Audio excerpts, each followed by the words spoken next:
Kidney stone அப்படின்ற அந்த பிரச்சனையில் நிறைய பேர் அவஸ்தைப்படுறது மட்டும் இல்லாமல் அது தொடர்ந்து திரும்ப திரும்ப வந்துக்கிட்டே இருக்குது அப்படின்றது தான் ஒரு பெரிய கவலையான ஒரு விஷயமா இருக்குது. இந்த கிட்னி ஸ்டோன்லாம் ஏன் தாங்க ஏற்படுது, அதை சம்மந்தப்பட்டு ஏதாவது தேடிக்கிறீங்களா? கிடையாது. ஸ்டோன் வந்தால், வலி வந்தால் உடனே போய் ஆஸ்பத்திரி போக வேண்டியது, மாத்திரை வாங்கி சாப்பிட வேண்டியது, முடியலைன்னா ஆப்ரேஷன் பண்ணிக்க வேண்டியது அப்படின்ற மாதிரி ஒரு நிலையில் மட்டும் நம்ம ட்ராவல் பண்ணிகிட்டே இருந்தோம்னா நிச்சயமாக அது தொடர்ந்துகிட்டே தான் இருக்கும். இந்த கால்சியம் ஸ்டோன் நம்ம இனிமேல் வரக்கூடாதுன்னு சொல்லி நீங்கள் விரும்புனீங்கன்னா மருந்து மாத்திரையில் குறைக்கிறது நிப்பாட்டுறதுக்குள்ளே நீங்கள் ட்ராவல் பண்ணாங்க. நான் மருந்து மாத்திரையே சாப்பிட்றது இல்லை, ஆனால் எனக்கும் ஸ்டோன் வந்திருக்கு, கேட்டால் கால்சியம் ஸ்டோன் தான் சொல்கிறாங்க அப்படின்னா நீங்கள் உங்களுடைய தண்ணி விஷயத்தில் கவனம் செலுத்திக்கணும். ஏன் வருது, எதனால் வருது, மூல காரணம் தான் என்ன, எளிமையாக குணப்படுத்துறதுக்கு வேறு ஏதாவது சோர்ஸ் இருக்கா அப்படின்றத நீங்கள் சிந்திச்சிங்கன்னா நிச்சயமாக எளிமையான சோர்ஸ். மெரிபா பன்னீர் soda, I trust Meriba. Reflect lifestyle நேயர்கள் அனைவருக்கும் வணக்கம். இன்னைக்கு சிறுநீரகக்கல் கிட்னி ஸ்டோன் அப்படின்ற அந்த பிரச்சனையில் நிறைய பேர் அவஸ்தைப்படுறது மட்டும் இல்லாமல் அது தொடர்ந்து திரும்ப திரும்ப வந்துக்கிட்டே இருக்குது அப்படின்றது தான் ஒரு பெரிய கவலையான ஒரு விஷயமா இருக்குது.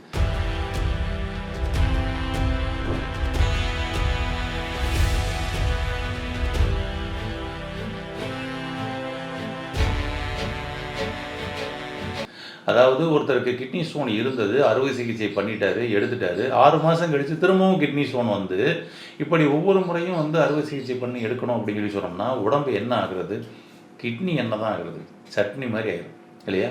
அப்போ இந்த கிட்னியில் ஸ்டோன் வராமல் பாதுகாக்கிறது எப்படி அப்படின்றத நீங்கள் நல்லா தெளிவாக தெரிஞ்சுக்கிட்டு அதை நீங்கள் ஃபாலோ பண்ணிங்கன்னா மீண்டும் கிட்னி ஸ்டோன் வராமல் பாதுகாக்கலாம். இந்த கிட்னி ஸ்டோன்லாம் ஏன் தாங்க ஏற்படுது, அதை சம்மந்தப்பட்டு ஏதாவது தேடிக்கிறீங்களா? கிடையாது. ஸ்டோன் வந்தால், வலி வந்தால் உடனே போய் ஆஸ்பத்திரி போக வேண்டியது, மாத்திரை வாங்கி சாப்பிட வேண்டியது, முடியலைன்னா ஆப்ரேஷன் பண்ணிக்க வேண்டியது அப்படின்ற மாதிரி ஒரு நிலையில் மட்டும் நம்ம ட்ராவல் பண்ணிகிட்டே இருந்தோம்னா நிச்சயமாக அது தொடர்ந்துக்கிட்டே தான் இருக்கும்.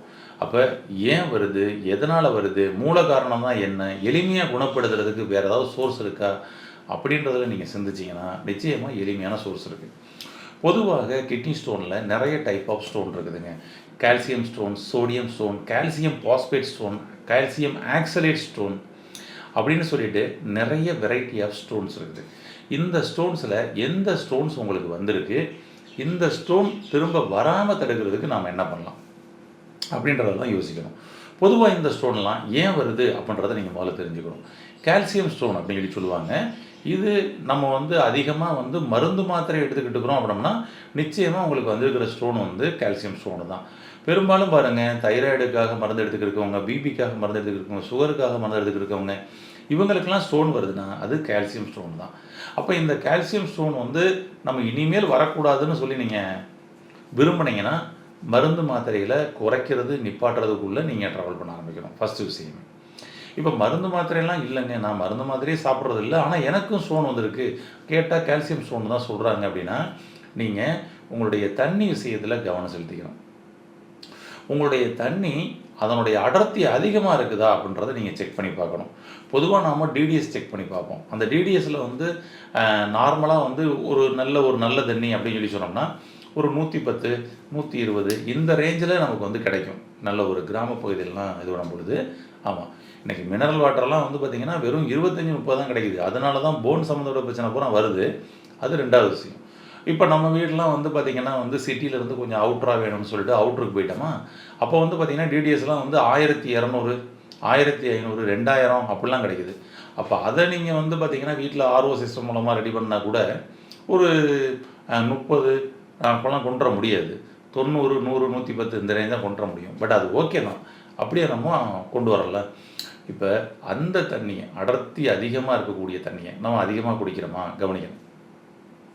உங்கள் ஏரியாவில் இருக்கிறவங்களுக்கு அதிகமாக கிட்னி ஸ்டோன் வருதுன்னா அதுக்கு மொதல் பிரச்சனையே தண்ணி தாங்க பிரச்சனை. இப்போ இரண்டாவது காரணம், இது ரொம்ப மிக முக்கியமானது இல்லையா? அப்போ தண்ணியில் நீங்கள் மாற்றத்தை கொண்டு வந்தாகணும். தண்ணியை டைலூட் பண்ணி குடிக்கணும், தண்ணியை அல்கலைன் வாட்டராக சாப்பிடணும். அப்போ என்ன பண்ணலாம் அப்படின்னு சொல்லி சொன்னோம்னா அதுக்கு ஈஸியானது, ஃபஸ்ட்டு நீங்கள் காப்பர் வாட்டர் பயன்படுத்த ஆரம்பிங்க. காப்பர் பாத்திரம் வாங்கிக்கோங்க, அதில் தண்ணியை ஊற்றி வைங்க. அதுக்குள்ளே வெட்டி வேறு, நன்னாரி, அப்புறம் தேத்தான் குட்டை, இதெல்லாம் வந்து பார்த்தீங்கன்னா, அப்படியே ஒரு துணியில போட்டு முடிச்சு போட்டு உள்ளே போட்டுருங்க. காப்பர் பாத்திரத்தில ஒரு 8 மணி நேரம் குறைஞ்சபட்சம் 8 மணி நேரம், 12 மணி நேரம் ஊற வச்சிரலாம். அந்த தண்ணிய நீங்க வந்து எடுத்து சாப்பிடலாம். உங்களுக்கு கிட்னி ஸ்டோன் வராம இது பாதுகாக்கும். இது பெஸ்ட்டு. கால்சியம் ஸ்டோன் தான். இதுவே வந்து பார்த்தீங்கன்னா, கால்சியம் பாஸ்பேட் ஸ்டோன் அப்படின்னு சொல்லியிருக்கும். கால்சியம் பாஸ்பேட் அப்படின்றது, நீங்க அதிகப்படியான ஹோட்டல் சாப்பாடு அதிகமா சாப்பிட்றீங்களா? நிச்சயமா உங்களுக்கு வந்திருக்கிற ஸ்டோன் வந்து கால்சியம் பாஸ்பேட்டுங்க. அப்போ ஹோட்டல் சாப்பாட நீங்க தவிர்க்கணும். ஹோட்டல் சாப்பாட தவிர்க்கவே முடியாதுங்க. நான் வெளியூருங்க. அ நான் வெளியூர்ல வந்து பிழைக்கிறேன். அதனால இங்க தங்கியிருக்கேன். ஹோட்டல்ல தான் சாப்பிட்றேன். இது நெறைய பேரோட பிரச்சனையா இருக்குது. சரிங்களா? அப்போ ஹோட்டல் சாப்பாடு நீங்க சாப்பிடக்கூடிய ஒரு சூழல்ல இருக்கிறீங்க அப்படின்னு சொல்லி சொன்னோம்னா, என்ன பண்ணலாம்னா, சாப்பிட்டு முடிச்சதுக்கப்புறம் நம்ம வந்து வெற்றிலை பாக்கு நாங்க எடுத்துக்கிறது நல்லது. வெற்றிலை பாக்கு கூட ஒரு 2 மிளகு சேர்த்து வச்சு சாப்பிடுங்க. ரொம்ப நல்லாயிருக்கும். சப்போர்ட் பண்ணி குடுக்கும். அதுக்கப்புறம் தண்ணீர் அதிகமா நெறைய குடிக்கணும் நீங்க. வெளியில ஹோட்டல் சாப்பாடு தான் சாப்பிட்றீங்கன்னா, தண்ணீர் கொஞ்சம் அதிகமா சாப்பிட்டுக்கங்க. அது டைல்யூட் பண்ணி போக வாய்ப்புகளை ஏற்படுத்தி குடுக்கும். அதனால கால்சியம் பாஸ்பேட் ஸ்டோன்ன்றது ஹோட்டல் சாப்பாடு சாப்பிட்றவங்களுக்கு ஏற்படக்கூடிய ஸ்டோன். கால்சியம் ஆக்சலேட் ஸ்டோன் அப்படின்னு சொல்லி சொல்லுவாங்க. ஆக்சலேட் ஸ்டோன் அப்படின்றது, ஆக்சலேட் அப்படின்ற அந்த ஆசிட் இருக்கக்கூடிய பழங்களோ, ஆசிட் இருக்கக்கூடிய சாஃப்ட் ட்ரிங்க்ஸ், கூல் ட்ரிங்க்ஸ் அங்க தான் அதிகமா சாப்பிடுறாங்க. அந்த சாஃப்ட் ட்ரிங்க்ஸ், கூல் ட்ரிங்க்ஸ்ல இன்னைக்கு பார்த்தீங்கன்னா ஆக்சலேட் இருக்கு. அது நீங்க அதிகமா எடுத்துக்கிட்டீங்கன்னா, உங்களுக்கு வரக்கூடிய ஸ்டோன் கால்சியம் ஆக்சலேட் ஸ்டோன் அவ்வளோதான். அப்ப ஆக்சலேட் ஸ்டோன் வராம நீங்க தவிர்க்கணும்னா, இந்த சாஃப்ட் ட்ரிங்க்ஸ், கூல் ட்ரிங்க்ஸ் எல்லாம் தூக்கி ஓரமா போடுங்க. நல்ல நம்ம ஊர் மோர் சாப்பிடுங்க. பதநீர் சாப்பிடுங்க. இந்த மாதிரி நீங்க உணவுகள் எடுத்துக்கிட்டீங்கன்னா, உங்களுக்கு ஸ்டோன் வர்றதுக்கு வாய்ப்பு இல்லங்க. இது பெட்டர். இது போக சோடியம் ஸ்டோன் அப்படின்னு சொல்லி சொல்லுவாங்க. சோடியம் ஸ்டோன் அப்படிங்கும் பொழுது, உப்பு நீங்க அதிகமா சாப்பிட்டீங்கன்னா வரக்கூடிய ஸ்டோன் தான் சோடியம் ஸ்டோன். அப்போ உப்பு பதார்த்தங்கள் அதிகமா, இட்லி, உப்புமா இப்படி நீங்க சாப்பிடக்கூடிய ஒவ்வொன்னுலயுமே உப்பு அதிகமா இருக்குது அப்படின்னம்னா, உங்களுக்கு வந்திருக்கிற ஸ்டோனுக்கு பேரு சோடியம் ஸ்டோன். இந்த சோடியம் ஸ்டோன் பெரும்பாலும் எல்லா பேருக்குமே வந்துட்டு தான் போகும். இதுக்கு வந்து பெரிய ரிஸ்க்லாம் ஒண்ணும் எடுக்க தேவையில்ல. வலிக்கும். கீழ் முதுகு எரிச்சலுடன் கூடிய உங்களுக்கு வலி இருக்குதா? எப்பயாவது நீங்க 2 வீலர்ல டிராவல் பண்ணிட்டு வரீங்க. வீட்டுக்கு வந்தோனே கீழ் முதுகு எரிச்சலோட வலிக்குது. உங்களுக்கு அப்பன்னா சோடியம் ஸ்டோன் ஃபார்ம் ஆயிருக்குன்னு அர்த்தம். அதுக்கு ரொம்ப சிம்பிள் சொல்யூஷன். உடம்பே கேட்கும். ஐயா தண்ணி குடி அப்படின்னு. நல்லா 1 லிட்டர் தண்ணிய குடிங்க. ஆட்டோமேட்டிக்கா கரைஞ்சு வெளிய வந்துரும். சரிங்களா? அதனால தான் சில ஸ்டோன்லாம் வலிச்சுச்சுன்னா தண்ணி குடிச்சா கரைஞ்சு வந்துருங்க அப்படின்னு சொல்லுவாங்கல்ல. அது இது மாதிரியான ஸ்டோன் தான். ஆனா அதுவே நீங்க கால்சியம் பாஸ்பேட்டுக்கு போய் என்ன தண்ணி குடிச்சாலும் கரையாது. அத முதல்ல நம்ம புரிஞ்சுக்கணும். ரைட். இப்ப யூரிக் ஆசிட் ஸ்டோன்னு ஒரு வகையான ஸ்டோன் இருக்கு தெரியுங்களா? இந்த யூரிக் ஆசிட் ஸ்டோன் இருக்குல்ல, இது உங்களுக்கு வந்து வேர்வை கழிவே வெளியேறணும்னு வச்சுக்கங்க. உங்களுக்கு ஃபார்ம் ஆகுற ஸ்டோன் யூரிக் ஆசிட் ஸ்டோன். அப்ப வேர்க்கிற மாரி நீங்க வேலை பார்க்குறீங்களா? இல்ல வேர்க்கிற மாரி அட்லீஸ்ட் ஒரு எக்ஸர்சைஸாவது பண்ணிக்கிறீங்களா? கிடையாது. அப்ப வியர்வை கழிவுகள் ஒரு நாளைக்கு 20 நிமிடம் உங்க உடம்புல இருந்து வெளியேறுற மாதிரி ஏதாவது ஒரு செயல் செஞ்சுக்கங்க. அப்பதான் உங்களுக்கு இந்த யூரிக் ஆசிட் ஸ்டோன் ஃபார்ம் ஆகாது. அதுதான் அதுக்கு நல்ல தீர்வு. ஏதாவது ஒரு எக்ஸர்சைஸ், வாக்கிங் ஏதாவது போங்க. போறதுக்கு முன்னாடி தண்ணி குடிச்சுக்கங்க. போயிட்டு வந்தோனே தண்ணி குடிச்சுக்கங்க. ஒரு 1/2 லிட்டர்லேருந்து 1 லிட்டர் வரைக்கும். ஈஸியா கரைஞ்சு வெளிய வந்துருங்க. இத ட்ரை பண்ணி பாருங்க. இதே போல வந்து பார்த்தீங்கன்னா, இன்னும் சிஸ்டீன் ஸ்டோன் அப்படின்னு சொல்லி சொல்லுவாங்க. இதுதான் பரம்பரை ரீதியாக வரக்கூடிய ஸ்டோன்.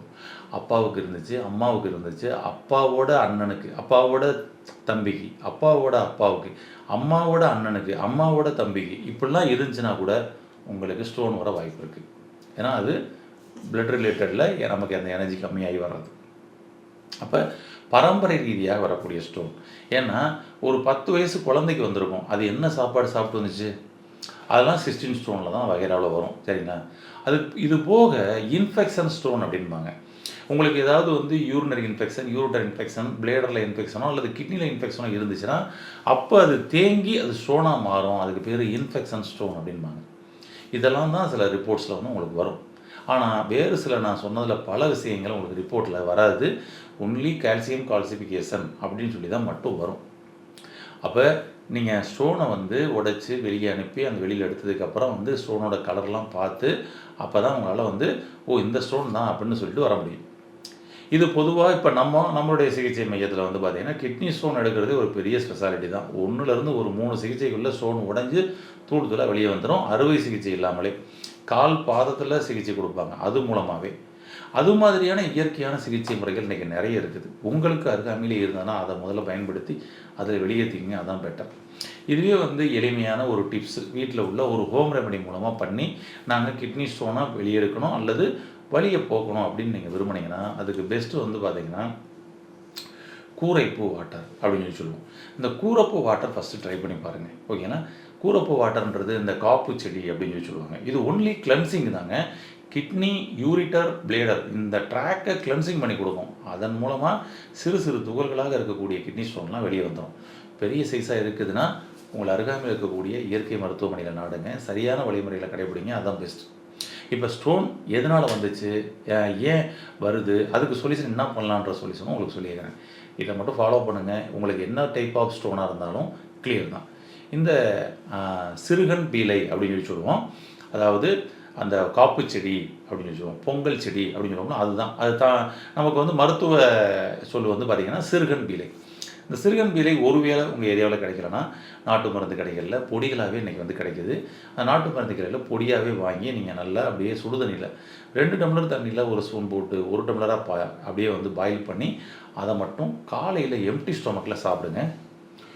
டெய்லி காலைல சாப்பிட்டே வரலாம். உங்களுடைய ஸ்டோன் உடைஞ்சி தூள் தூளாக வெளியில் போகிறத நீங்கள் கண்கூட பார்க்கலாம். எளிமையான ஒரு டிப்ஸு தான், பயன்படுத்தி பாருங்கள். கிட்னி ஸ்டோனே இல்லாத ஒரு ஆரோக்கியமான ஒரு நபராக மாற வாழ்த்துக்கள். நன்றி.